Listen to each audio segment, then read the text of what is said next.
வணக்கம். தமிழ் வெற்றிலை சமையலுக்குள்ளே போகலாம் வாங்க. நம்மளோட சேனலை நீங்கள் ஃபஸ்ட் டைமாக பார்க்குறீங்க அப்படின்னா சப்ஸ்கிரைப் பண்ணுங்கள், பெல் ஐக்கானை கிளிக் பண்ணுங்கள், ஆல் பட்டனையும் செலக்ட் பண்ணி விட்டுருங்க ஃப்ரெண்ட்ஸ். அப்போ தான் நான் போடுற வீடியோ உடனுக்குடனே உங்களுக்கு நோட்டிஃபிகேஷனில் கிடைக்கும். வாங்க வீடியோக்குள்ளே போகலாம்.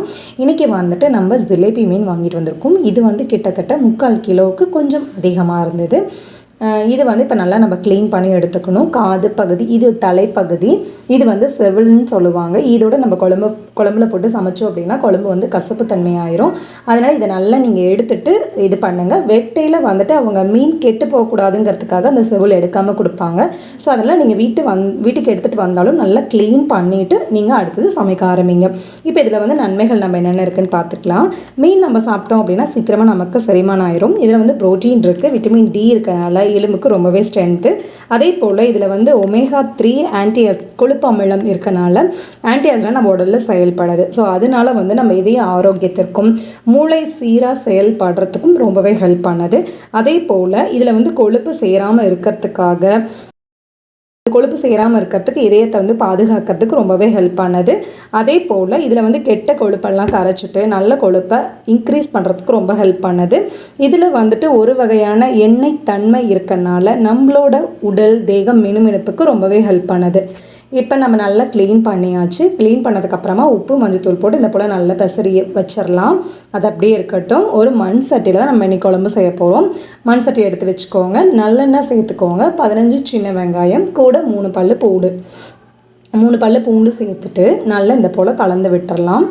அடுப்பு வந்து மிதமான தீயில வச்சுக்கோங்க. ஒரே ஒரு சின்ன தக்காளி இந்த அளவு சேர்த்துக்கோங்க. நான் வந்து 3 பச்சை மிளகா சேர்த்துருக்கேன், கொஞ்சம் கருவேப்பிலை சேர்த்துருக்கேன். இது பச்சை மிளகா காரம் கொஞ்சம் கம்மி, அதனால் நான் 3 சேர்த்துருக்கேன். ஸோ உங்கள் காரத்துக்கு தகுந்த மாதிரி அதிகப்படுத்திக்கோங்க. 1/4 ஸ்பூனு சோம்பு, 1/2 ஸ்பூன் ஜீரகம் சேர்த்துட்டு அதையும் இந்த எண்ணெயில் நல்லா பரட்டி விட்டுருங்க. மண் சட்டியில் நம்ம மீன் குழம்பு செஞ்சோம் அப்படின்னா டேஸ்ட்டு நல்லாயிருக்கும். அதே போல் நல்லெண்ணெயில் செய்யல இன்னும் டேஸ்ட்டு கூடுதலாக இருக்கும். 1/4 ஸ்பூனுங்க அளவுக்கு மிளகு சேர்த்துக்கோங்க, முழு மிளகு. இது வந்து குழம்பு மிளகாத்தூள், புளிக்குழம்பு மிளகாத்தூள் சொல்லுவோம் இல்லைங்களா, அந்த மிளகாத்தூள் 2 ஸ்பூன் அளவு சேர்த்துக்கோங்க. உங்கள் காரத்துக்கு தகுந்த மாதிரி கூட்டவோ குறைக்கவோ செஞ்சுக்கோங்க. இது வந்து தனி மிளகாத்தூள். அதுக்கப்புறம் மஞ்சள் தூள் ஒரு சிட்டிகை போல். இப்போ வந்து துருவன தேங்காய் ஒரு 1/2 கப் அளவு சேர்த்துக்கோங்க, கரெக்டாக இருக்கும். இப்போ இது எல்லாத்தையும் நல்லா கலந்து விட்டுறலாம். நம்ம அடுப்பை வந்து இப்போ நீங்கள் மிதமான தீயில தான் வச்சுக்கணும், அதிகப்படுத்திடாதீங்க. தேங்காய் அந்த மசாலாலாம் கரைஞ்ச மாதிரி போயிடும். அதை வேற ஒரு பாத்திரத்தில் மாற்றிட்டு அதே பானையில் நல்லெண்ணெய் சேர்த்துக்கோங்க. கடுகு வெடிச்சதுக்கப்புறம் வெந்தயம், ஜீரகம், 2 காஞ்ச மிளகாய் இப்படி கிள்ளிட்டு சேர்த்துக்கோங்க. சேர்த்ததுக்கப்புறமா கொஞ்சம் கருவேப்பிலை, நல்லா ஃப்ரெஷ் கருவேப்பிலைன்னா ரொம்ப சூப்பராக இருக்கும். கொஞ்சம் நிறையவே சேர்த்துக்கலாம் நீங்கள். இது வந்து சின்ன வெங்காயம், ஒரு கைப்பிடி அளவு சின்ன வெங்காயம் எடுத்து நல்லா இந்த போல் நீல வாக்கில் கட் பண்ணிட்டு சேர்த்துக்கோங்க. 6-7 பல்லு பூண்டு நல்லா பொடுசாக கட் பண்ணிட்டு உள்ளே சேர்த்துக்கோங்க. இப்போ இது ரெண்டையும் சேர்த்து நல்லா நம்ம கலந்து விட்டுடலாம். இப்போ ஒரே ஒரு தக்காளி, மீடியம் சைஸ் தான், நல்ல பழுத்த தக்காளியாக இருந்தால் ரொம்ப சூப்பராக இருக்கும். அதையும் உள்ளே குட்டியாக கட் பண்ணிட்டு உள்ளே சேர்த்துட்டு நல்லா கலந்துருங்க. கலந்ததுக்கப்புறமா உப்பு கொஞ்சம் சேர்த்துக்கோங்க. அப்போ தான் தக்காளி நல்லா கரைஞ்சி வெந்து வரும் நமக்கு. ஒரே ஒரு பச்சை மிளகாய் லைட்டாக கீரல் போட்டுட்டு சேர்த்துக்கோங்க. கொஞ்சம் மஞ்சத்தூள் சேர்த்துக்கோங்க. சேர்த்துட்டு இப்போ இது எல்லாத்தையும் நல்லா கலந்துடலாம். நம்ம மீன் சாப்பிட்டோம் அப்படின்னா நம்மளோட கண்ணு சம்மந்தமாக இருக்க பிரச்சனையெல்லாம் தீந்துடும். அதே போல் விட்டமின் ஏ இதில் அதிகமாக இருக்கனால கண்ணு சம்மந்தமாக பிரச்சனை வராது, கண்ணுக்கு ரொம்பவே நல்லது. இப்போ இது வந்துட்டு புளி வந்துட்டு ஒரு எலுமிச்சம்பழம் அளவு புளி எடுத்துக்கோங்க. அதை எடுத்து நல்லா கரைச்சிட்டு அதே புளி தண்ணியில் நம்ம தக்காளி தேங்காயெலாம் வணக்கணும் இல்லைங்களா, அங்கே போட்டோம்ல தக்காளி அளவு, அதே சைஸ் அளவு தக்காளி புளியோடு கரைச்சிட்டு உள்ளே சேர்த்துக்கோங்க. கூட வந்துட்டு அரிசி கழுவின தண்ணி சேர்த்துக்கோங்க. அப்போ தான் அரிசி கழுவின தண்ணியில் வச்சோம் அப்படின்னா தான் நல்ல குழம்பு டேஸ்ட்டாக இருக்கும்.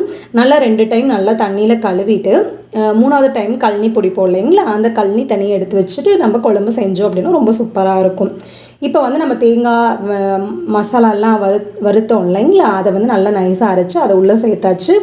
கூடவே வந்துட்டு நம்ம தண்ணியும் நல்லா சேர்த்தாச்சு. தேவையான அளவு தண்ணி சேர்த்துக்கோங்க. அந்த தண்ணி வந்துட்டு கழனி தண்ணி சேர்த்துக்கோங்க. புளி கரைக்கிறது, இப்போ அந்த மசாலா அரைக்கிறதுக்கு சேர்க்குற தண்ணி, அதுக்கப்புறமா சேர்க்குற தண்ணி எல்லாமே கழனி தண்ணியாக இருந்ததுன்னா ரொம்ப டேஸ்ட்டாக இருக்கும் குழம்பு. இப்போ வந்து நம்ம மஞ்சத்தூள் உப்பு போட்டு நல்லா பெசரி வச்சுருந்தோம் இல்லைங்களா மீன், அதை வந்து இந்த போல் நல்லா அந்த குழம்போட பச்சை வாசனைலாம் போயிட்டு நல்லா கொதிச்சதுக்கப்புறமா மீனை வந்துட்டு ஒரு பீஸாக எடுத்து உள்ளே சேர்த்துக்கோங்க. பரவலாக சேர்த்துக்கோங்க. அவ்வளோதான், எல்லா மீனையும் எடுத்து நம்ம உள்ளே சேர்த்தாச்சு. சேர்த்ததுக்கப்புறமா அந்த குழம்புல மீன் முழுகிறப்படி லைட்டாக கலந்து விட்டுருங்க. அவ்வளோதான், முழுகிறப்படி பண்ணிடுங்க. இப்போ மேலால் நம்ம எண்ணெய் ஊற்ற போகிறோம். நல்லெண்ணெய் 2 ஸ்பூன் அளவு மேலால் ஊற்றிட்டு வாசனைக்கு கொஞ்சம் மல்லி இலை சேர்த்துட்டு இது அப்படியே மூடி வச்சிடலாம். ஏன்னா ஏன் எண்ணெய் சேர்க்குறோம் அப்படின்னா மீன் உடஞ்சிராமல் இருக்கிறதுக்காக நம்ம எண்ணெய் சேர்க்குறோம். இப்போ அடுப்பை ஃபுல்லாக குறைச்சி வச்சுருங்க. கரெக்டாக 5 நிமிஷம் குறைச்சி வச்சிட்டிங்க அப்படின்னா 5 நிமிஷம், கொஞ்சம் மீடியமில் வச்சுருந்தீங்க அப்படின்னா 4 நிமிஷம் இல்லைன்னா 3 நிமிஷம், மீனை பொறுத்து சீக்கிரம் வெந்துற டைம் நமக்கு மாறிடும். இப்போ எடுத்து பாருங்கள், மீன் வெந்திருக்கு அப்படின்னாவே கலர் கொஞ்சம் சேஞ்ச் ஆகி ஒரு மாதிரியாக இருக்கும். மீன் வெந்துருச்சு. ரெடி ஆனதுக்கப்புறமா அடுப்பை ஆஃப் பண்ணிட்டு நம்ம வேறு ஒரு பாத்திரத்தில் மாற்றிட்டு சர்வ் பண்ண ஆரம்பிச்சிடலாம். சூப்பரான கிராமத்து முறைப்படி தேங்காய் அரைச்சி விட்ட மீன் குழம்பு டக்கராக ரெடி ஆயிடுச்சு. இந்த ரெசிபியை நீங்கள் கண்டிப்பாக ட்ரை பண்ணி பாருங்கள். எப்படி இருக்குன்னு சொல்லிட்டு நம்மளோட சேனலுக்கு கமெண்ட் பண்ணுங்கள், சப்ஸ்கிரைப் பண்ணுங்கள். தேங்க்யூ.